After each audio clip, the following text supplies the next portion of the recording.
The dressing room was small, 2 folding chairs, a mirror with bulbs around it, half of them burned out. The kind of place where you could hear the crowd through the walls but couldn't tell if they were cheering or just restless.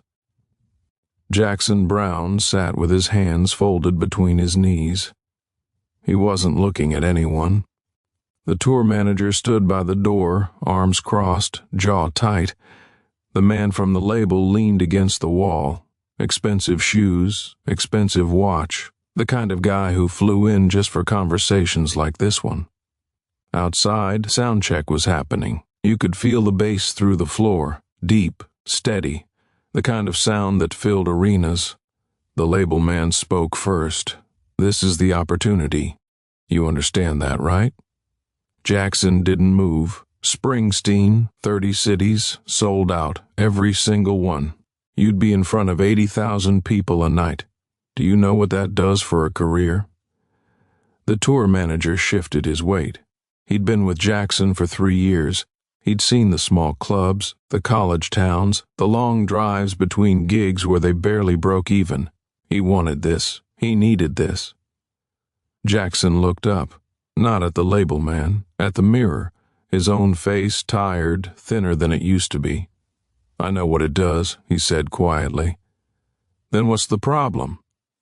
Jackson didn't answer right away. He rubbed his palms together, slow, like he was trying to warm them.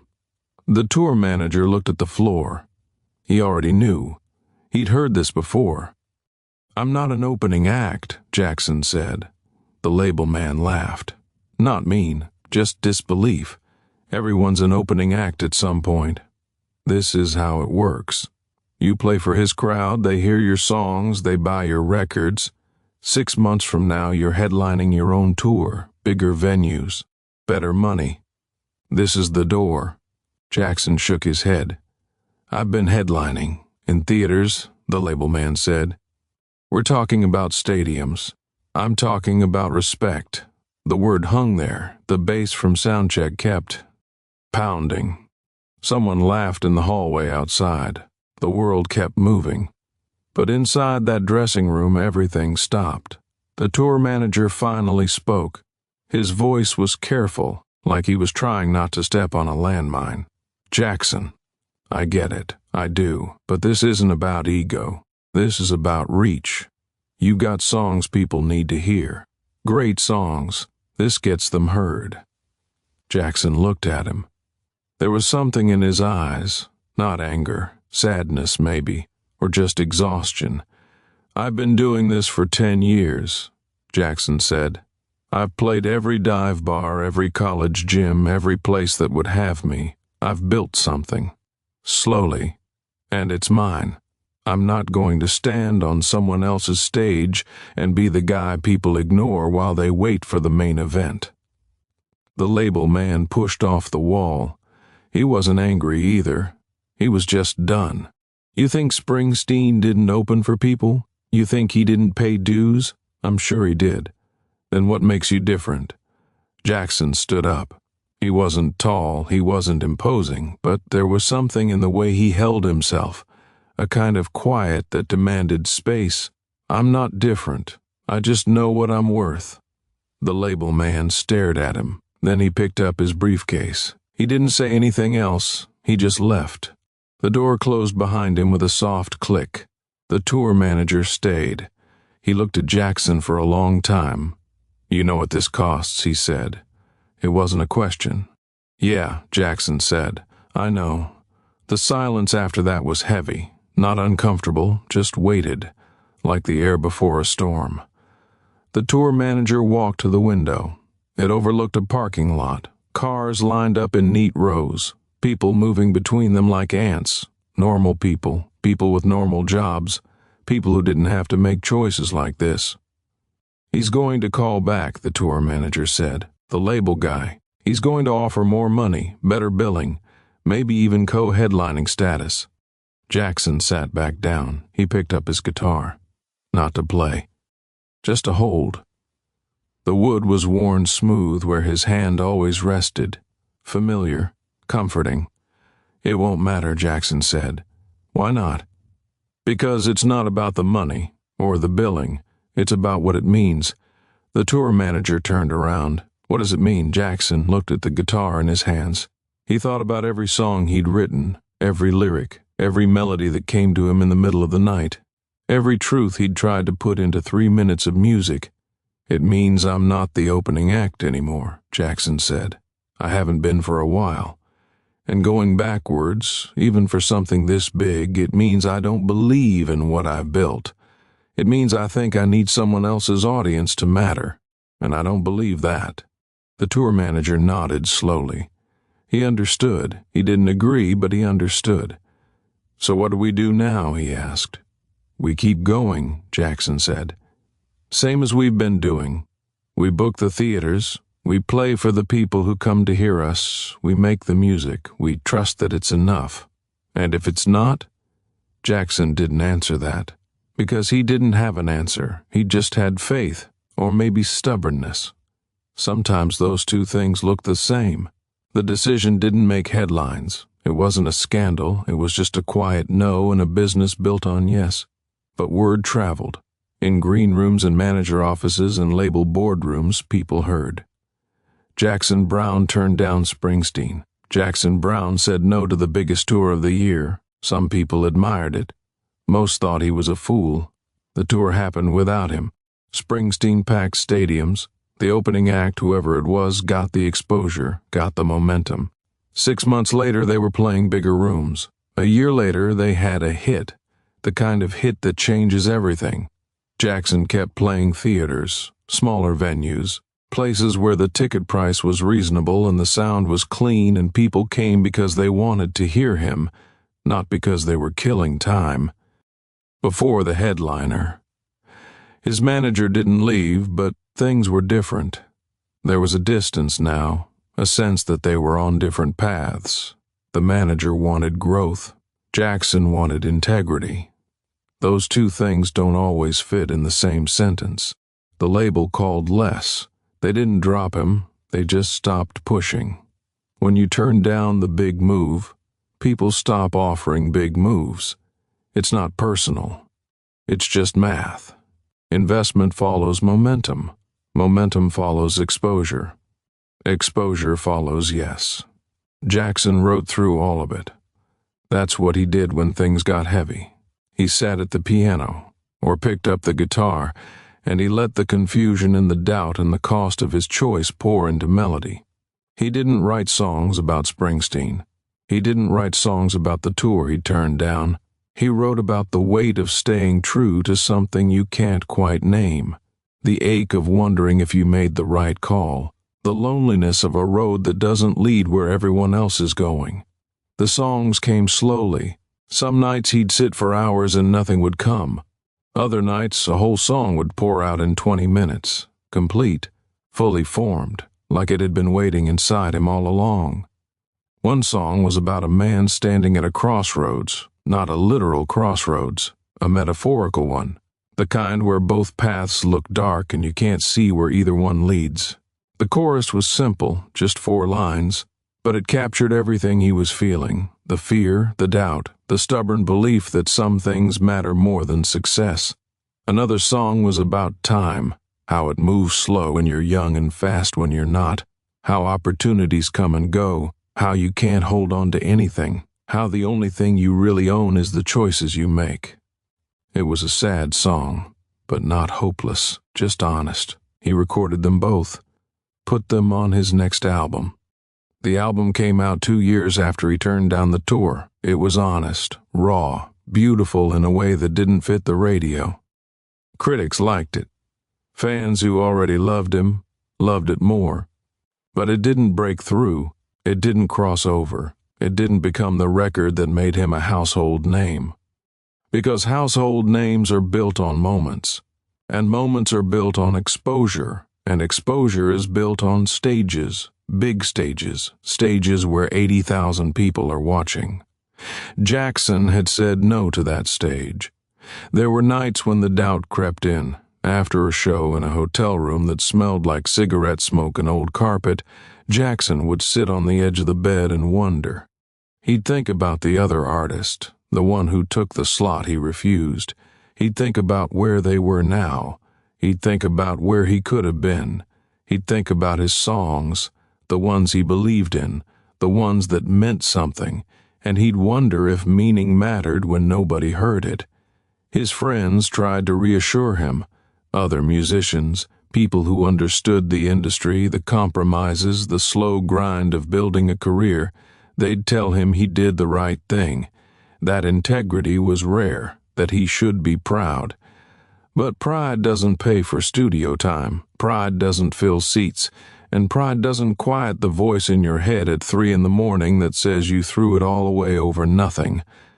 One night in Austin, after a show that was 2/3 full, Jackson sat at the hotel bar, just him and the bartender. The bartender was young, maybe 25. He had tattoos on his forearms and a ring through his nose. He was wiping glasses, not really paying attention to anything. "You play tonight?" the bartender asked. "Yeah," Jackson said. "How'd it go?" "It was good. Small crowd, but good." The bartender nodded. "That's cool. I'm in a band too. We're trying to get signed. It's hard, you know." "Yeah," Jackson said. "I know. Everyone says you gotta do whatever it takes. Play anywhere. Open for anyone. Just get your name out there. But I don't know. Sometimes it feels like selling out, you know?" Jackson looked at his drink. Whiskey. Neat. It caught the light from the bar. "Sometimes it is," Jackson said. "And sometimes it's not. You won't know until you do it. Or don't do it." The bartender stopped wiping. He looked at Jackson like he was trying to figure out if that was wisdom or nonsense. "So which one did you do?" the bartender asked. Jackson smiled, a sad smile. "I didn't do it. And I still don't know if that was right." The bartender didn't understand, but he nodded anyway. Then he went back to wiping glasses, and Jackson finished his drink and went to bed. The thing about turning down an opportunity like that is you never know what would have happened. You can't. It's a door you didn't walk through. And every time something goes wrong, every time a show doesn't sell out or a record underperforms or a younger artist gets the attention you used to get, you think about that door. You think about the moment you said no. You think about the cost. Years passed.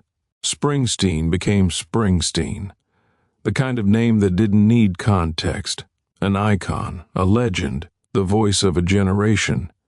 Jackson kept touring, kept writing, kept playing for people who knew his songs by heart. But the gap widened. Not in talent, not in artistry, in reach. There were moments of grace. A song would get used in a movie. A younger artist would cover one of his tracks. He'd get invited to a tribute concert or a benefit or a festival where people still remembered what he'd built. But those moments felt smaller every time, like echoes of something that used to be louder. He didn't regret the decision. That's what he told himself. That's what he told the few journalists who asked. But regret isn't the only weight a choice can carry. There's also loss, and loss doesn't need regret to hurt. He watched other artists make different choices, watched them open for bigger names, swallow their pride, take the exposure, ride the wave. Some of them disappeared after. Some of them became stars. There was no pattern, no formula, just luck and timing and the unknowable mathematics of attention. Jackson had chosen a different path. He'd chosen to protect something, his dignity, his sense of self, the belief that an artist shouldn't have to shrink to grow. And that choice had defined him, not in the way a hit song defines you, in a quieter way, a way that only people who really listened would understand. But most people don't really listen. Most people just hear what's loud.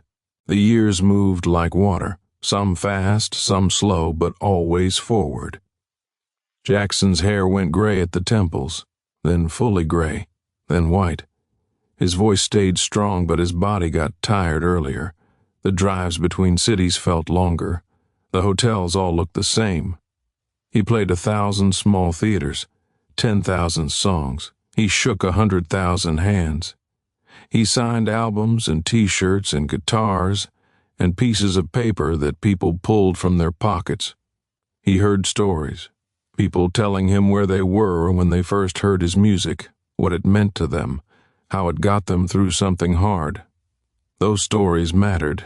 They were the only thing that made the loneliness bearable, because the life of a touring musician is a lonely one, even when you're surrounded by people, even when you're on stage with the lights in your eyes and the crowd singing along. There's a distance, a separation between the person on stage and the person inside. Jackson lived in that distance. He'd lived there for so long he didn't know how to leave. The music was the only bridge, the only way to reach across the gap, and so he kept playing, kept writing, kept building that bridge one song at a time. One night years later, Jackson played a small theater in New Jersey, the kind of place with red velvet seats and old wood and a ceiling painted like the sky. It was sold out, but that didn't mean much. It was a small room. The show was good, not perfect. He missed a chord change in the third song. His voice cracked on a high note in the seventh. But the audience didn't care. They were there for something more than perfection. They were there for connection, for truth, for the feeling that someone understood. After the show, he stood by the stage door talking to fans, signing albums, shaking hands. There was a man waiting at the end of the line, older, weathered face, denim jacket. He didn't have anything to sign. He just stood there, hands in his pockets, waiting his turn. When Jackson got to him, the man smiled. Not a big smile, just a small, knowing one. "I saw you turn down that tour," the man said. Jackson blinked. "You were there?" "No, but I was in the business. I heard about it. Everyone did." Jackson nodded slowly. He didn't know what to say. "I just wanted to tell you," the man continued. "I respected it then. I respect it now. You didn't need to be anyone's opening act. You were already somebody." The man shook his hand. Then he walked away, disappeared into the night. Jackson stood there for a minute, alone, the sound of the city humming around him. He thought about that moment in the dressing room, the label man, the tour manager, the choice. He thought about all the years since, all the shows, all the songs, all the quiet rooms and loyal faces, and the slow, steady heartbeat of a career that never exploded but never stopped. He thought about what he'd protected and what he'd lost, and for the first time in a long time, he felt okay with it. Not happy, not victorious, just okay. Because some things can't be measured in stadiums. Some things can't be measured in exposure or record sales or name recognition. Some things can only be measured in the mirror, in whether or not you can still look at yourself and see someone you respect. Jackson had paid a price, a real one, years of exposure, years of momentum, years of doors that closed because he wouldn't walk through the first one. But he'd kept something too, something harder to name, something that didn't show up on a chart, or a ticket stub or a Wikipedia page. He'd kept himself. The industry moved on. New names rose. Old names faded. Trends shifted. Styles changed. The machinery of fame kept turning, indifferent, relentless, hungry for the next thing. Jackson kept writing, kept playing. His audience didn't grow, but it didn't shrink either. It stayed steady, loyal. People who came to his shows weren't there because he was famous. They were there because his songs meant something to them, because in a world that kept getting louder, his music felt true. He never opened for Springsteen. He never got that stadium exposure. He never had the breakthrough moment that changes everything. But he also never became someone he wasn't. Never bent. Never performed his own diminishment for a chance at someone else's spotlight. There's no lesson in that. No moral you can write on a poster or teach in a seminar. It's just a choice, one man's choice, in one moment, in one dressing room, with 2 folding chairs and a mirror with half the bulbs burned out.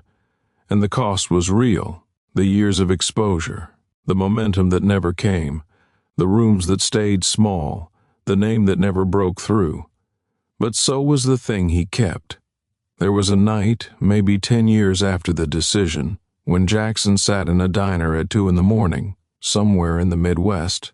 Flat land, empty highways, the kind of place where the coffee is always hot and the waitress knows everyone's name except yours. He was alone. The tour bus was parked outside. His band was asleep. He should have been asleep too.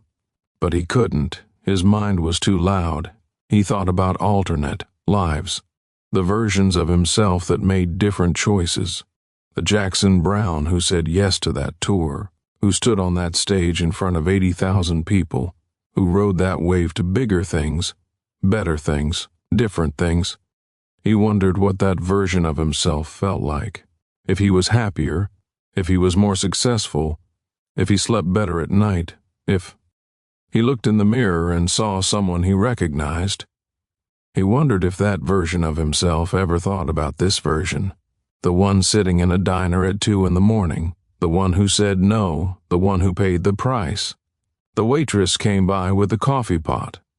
She topped him off without asking. Then she looked at him, really looked at him and said, "You okay, hun?" Jackson nodded. "Yeah, just thinking." "About what?" He almost laughed. What a question. What a big impossible question to ask a stranger in a diner in the middle of the night. "About choices," he said. The waitress smiled. "Those'll keep you up, won't they?" "Yeah," Jackson said. "They will." She walked away, and Jackson sat there with his coffee and his thoughts and the weight of the road ahead, and behind, and all around. Years later, a young songwriter approached him after a show, nervous, shy. She told him she'd been offered a big opportunity, a chance to tour with a major artist, but something about it felt wrong. She didn't know if she should take it. She didn't know what the right move was. Jackson looked at her. He saw himself in her eyes, the fear, the hunger, the hope, the doubt. He didn't tell her what to do. He didn't share his story. He just said, very quietly, "You'll know what you can live with, and you'll know what you can't." She nodded. She didn't understand yet, but she would, because everyone reaches that moment eventually. The moment when the choice isn't between good and bad. It's between two versions of yourself, and you have to decide which one you want to be. Jackson had made his choice, and he lived with it. Every day, every show, every song, every mile of highway, every empty hotel room, every small theater, every face in the crowd that knew his music by heart. He lived with it, and that was enough. Or maybe it wasn't. He'd never really know, because that's the thing about doors you don't walk through. You spend the rest of your life wondering what was on the other side. But at least you get to keep the part of you that said no. At least you get to keep that.